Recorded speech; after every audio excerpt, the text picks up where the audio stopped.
Chapter 17. We soon found our train. Our places were in the compartments with hard benches. In China, travelers are offered the choice of soft seats or hard ones. The latter are usually wooden or plastic benches on which 4 or 5 passengers must do their best to fit. To get a soft seat, you need to have a ticket issued in your name, and obviously we couldn't order those. These seats are expensive too because you can lie down and sleep on them. I would have liked to do that right then. My sister had actually fallen asleep in the rickshaw, in spite of its bumpy cornering. As I hunched in my corner and the train pulled slowly out of the town, I had to smile.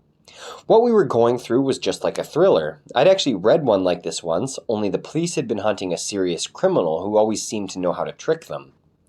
The house church communities had a marvelous system of mutual assurance when anyone was in trouble. I believe we were in the hands of an effective secret service. It would have been impossible for us on our own to cope with the distances or find our own way through the loophole into Burma. The fares alone would have been too much for us to raise. So we fled, and our flight went like clockwork. Everywhere we went, there were Christians waiting unobtrusively to greet us, give us fresh provisions, and provide the tickets for the next stage of the journey.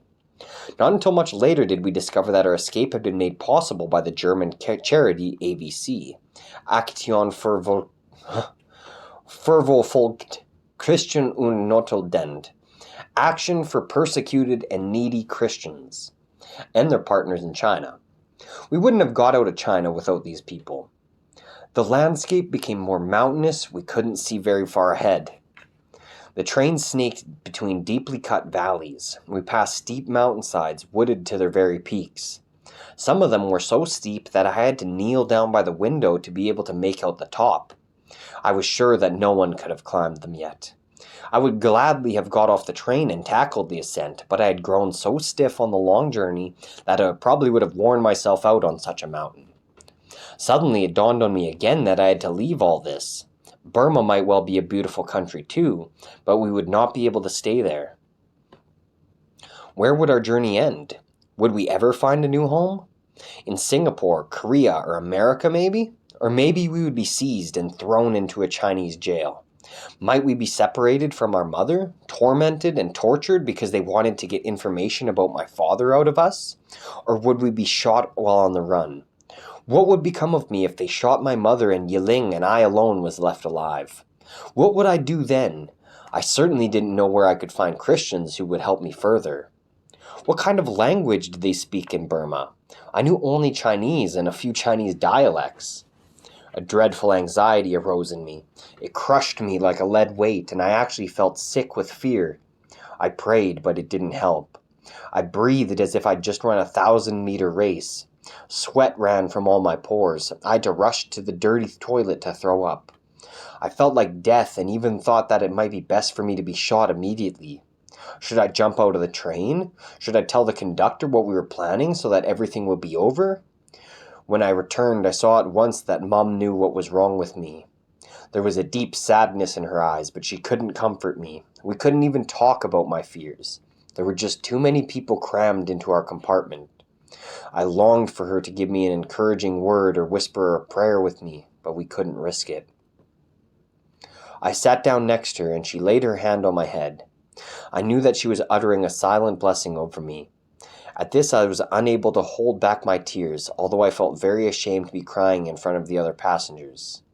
A Chinese boy of almost 14 is not supposed to weep. The other people in the compartment looked quite astonished at this. They were probably surprised because until then we had been really quiet during the journey.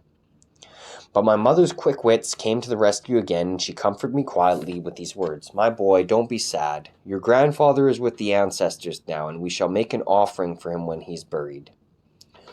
My sister looked over at us confused by these strange words coming from Mum's mouth, but I understood her clever evasive action and was even almost able to hold a smile at it. An older lady had been watching us closely for some time. She asked, "You're not from Yunnan province, are you? You speak a different dialect. You talk like the Han Chinese from central China." "You're right. We come from the province of Henan. We have a family matter to sort out in Kunming," replied my mum, trying to tell as few lies as possible. Night fell, and I lay down in the gangway, as I just couldn't sit up any longer. The wheels rattled hard against the joints in the track, and the steel floor of the carriage carried the rhythmical pounding straight to my head. The floor stank repulsively, but I was at least able to lie down and stretch out my legs. My mum had taken my sister onto her lap, but she herself couldn't sleep. I hadn't seen her get any sleep on the entire journey so far, but maybe she could allow herself some rest when her children were asleep. I am awoken by a pair of feet shoving me aside in the gangway.